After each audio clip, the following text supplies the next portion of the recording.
So the 1970 Pirates were a team on the rise, but the 71 team is whenever they really broke out, especially offensively, leading the National League in runs and being dubbed the Lumber Company. I'm going to use a new age stat here, but those 1970 Pirates had a 95 team WRC plus, and then the 1971 Lumber Company had a 112, and it is the largest jump we have ever seen of offensive production in Pirates history. Except maybe this year. 2025 Pirates had an 82 WRC plus. This year, it's 110. It's a greater jump, and it pretty much is the same production as those Lumber Company Bucks. Good morning, and welcome to Offbeat here on North Shore 9, presented by FanDuel. My name is Alex Stumpf, and this is a daily look at your Pittsburgh Pirates. There are a lot of takeaways you can have from that game Monday night. You can look at how Braxton Ashcraft was able to right the ship after a rough start and still deliver 6 innings. We could talk about how this bullpen just simply does not have the juice, and how they barely were able to get through those 2 innings before Endy Rodriguez hit that big home run in the 9th inning. Or we could just talk about how great this lineup has been. I'm just going to rattle off some OPSs real quick here for the Pirates. This was the lineup yesterday. Konnor Griffin, 751 OPS. Brandon Lowe, 815. Brian Reynolds, 874. Ryan O'Hearn, 820. Esmerlyn Valdez, yes, a small sample size, but 1.138.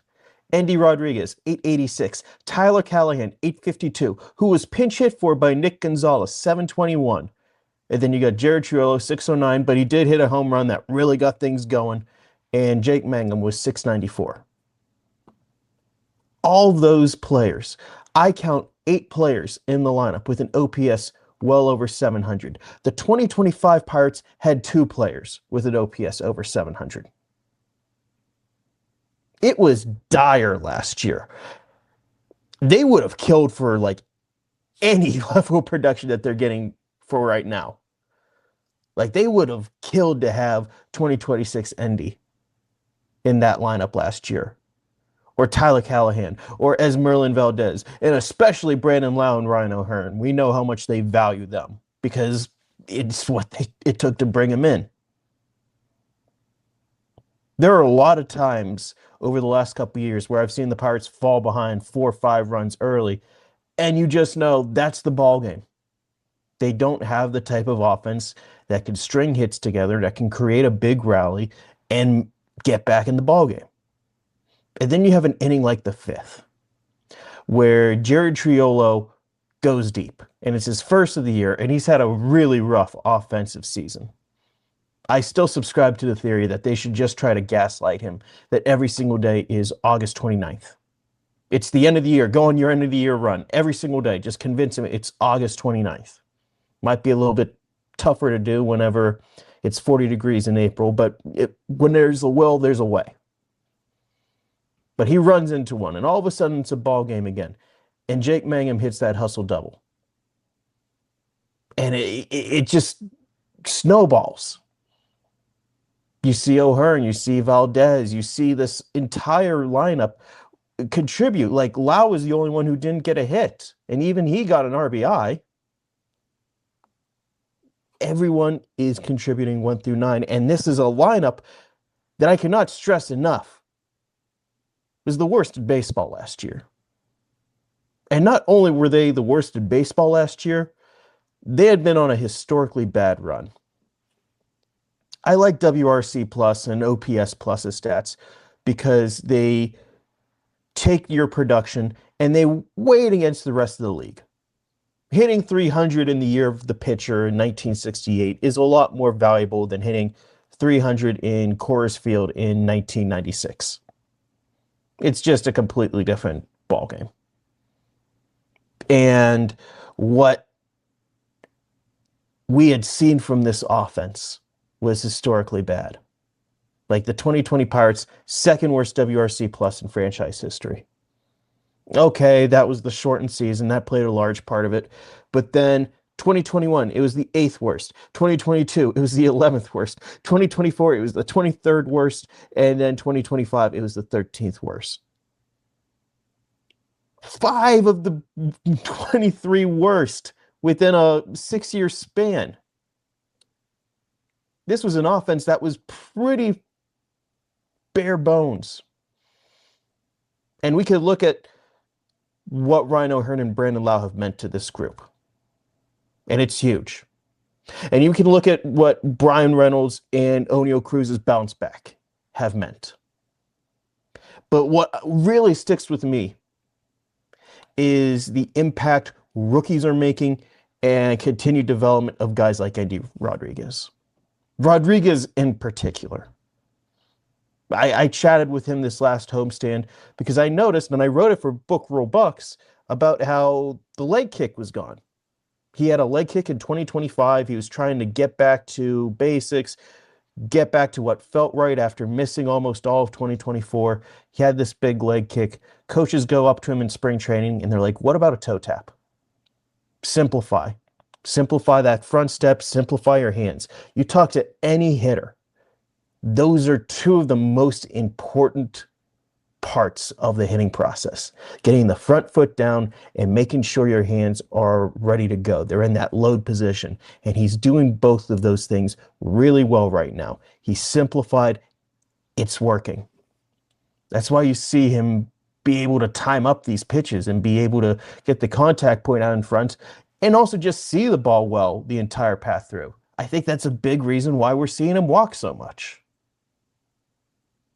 This is a guy who we all had expectations for, sky-high expectations for in 2022. He was part of the Futures team in 2023, but after the last 2 years being hurt almost the entire time, we didn't know if he was ever going to hit.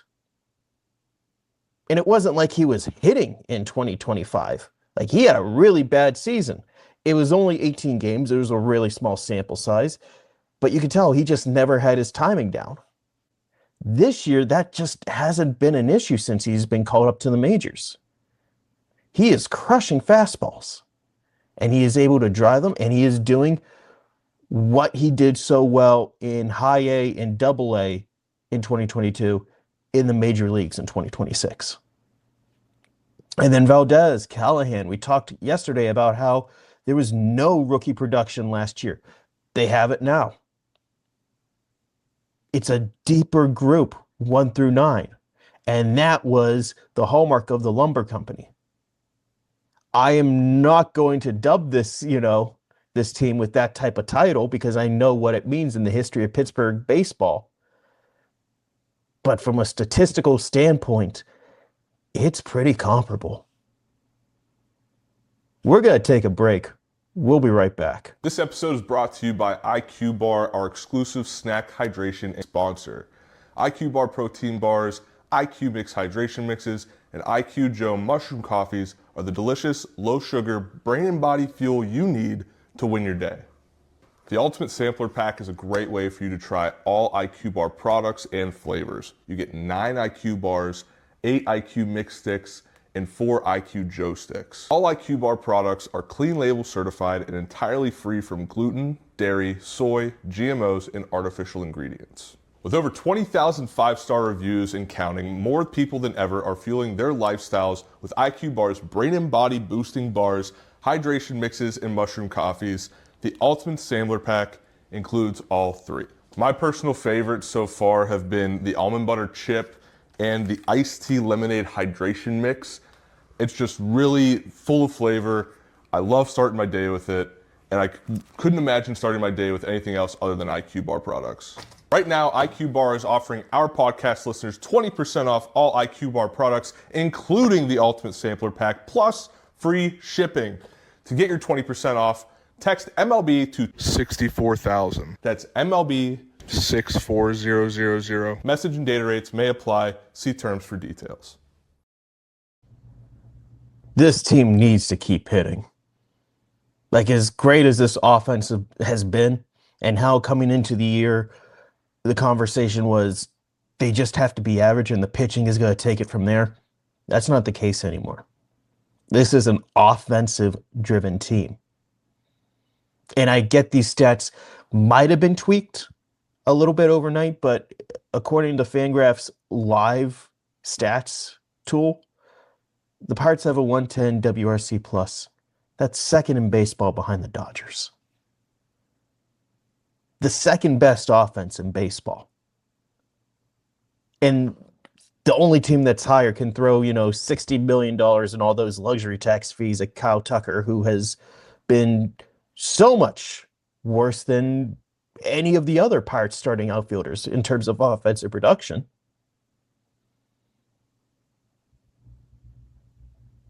I don't know what the ceiling for this group is, because what Endy is doing, I think it is, repeatable. I think he can match this level of production for a while, but I don't know if there is this extra gear quite yet. I kind of need to see how this turns out first, but for the first 104, 105 plate appearances, it's been great. Esmerlyn Valdez is just throwing the barrel of the bat towards the ball, and it's working right now. It's not going to be the most sustainable all time. I don't think he's going to suddenly turn into Aaron Judge in the majors, but he is showing that he can make an impact and swing games offensively. It's that type of production from the less expected sources that I think is really driving what we're seeing as a team right now. We all kind of expected Brian Reynolds to have a bounce back year, to do well. The OPS probably was going to start with an 8. Lau O'Hearn, guys whose OPS is going to start with an 8. O'Neal Cruz, man, if his OPS could start with an 8, they have been doing that. They've been doing that. But I will admit I was a little doubtful of Konnor Griffin. I thought 19, 20-year-old kid, the game was going to show him something he's never seen. And it did. And he adjusted really well. And that's why he's having these great at-bats. Like, we started to see that turn around that 80-100 plate appearance mark of, okay, he's figuring some stuff out. He's taken what the game is showing him, translating it into his work, and applying it. I think we're seeing a little bit with Valdez with that. We saw that with Callahan. We're seeing an actual offensive attack strategy. I know there was complaints for years like this offense is too passive. They're just going up there to try to get a walk. And while that was never truly the case, this is the type of approach that I know people wanted to see. They wanted to see people hunting pitches. They wanted to see people actually drive the ball out of the ballpark. Like, Lau could theoretically hit 40 home runs. We haven't seen a Pirate do that since Willie Stargell. One of the centerpieces of that lumber company team. This offense isn't going to be as beloved as that team once was. But whenever you look at what they came in here knowing, or at least hoping, we're going to get that production from the top of the order and hope the bottom half of the order figures stuff out. They have been so far, or at least of late. Esmerlyn Valdez isn't going to finish the year with an OPS over 1,000, but I could see him still running into baseballs. I could still see him driving home runs. I could see Endy Rodriguez continue to draw walks and make an impact. I could see Nick Gonzalez continue to bat around 300. I could see a lot of what we are seeing lately continue. Don Kelly has wanted this to be a pass-the-baton style offense for years. Every manager wants that type of offense. They're achieving it right now. And it's gotten to the point that even being down 5-0 in Philadelphia, the game doesn't quite feel out of reach. We could talk about how the bullpen maybe made that a little bit more of a heart attack than it needed to be, but in that spot, they again came through. Not just Endy hitting that home run, but the people in front of him creating that situation, creating that opportunity. I don't know. They might not be the lumber company yet, but we might have to start drafting some nicknames if this keeps up. Thank you so much for listening to Offbeat here on North Shore 9, presented by FanDuel. If you haven't already, be sure to subscribe wherever you find podcasts, or check us out on YouTube if you want to see my smiling face. Thank you so much for listening. We'll talk again tomorrow. All right, that wraps up this episode of North Shore 9. Thanks so much for tuning in. Whether you're listening on the podcast or catching us on YouTube, if you enjoyed the show, please give this video a thumbs up and don't forget to hit that subscribe button if you haven't already. It really helps us grow.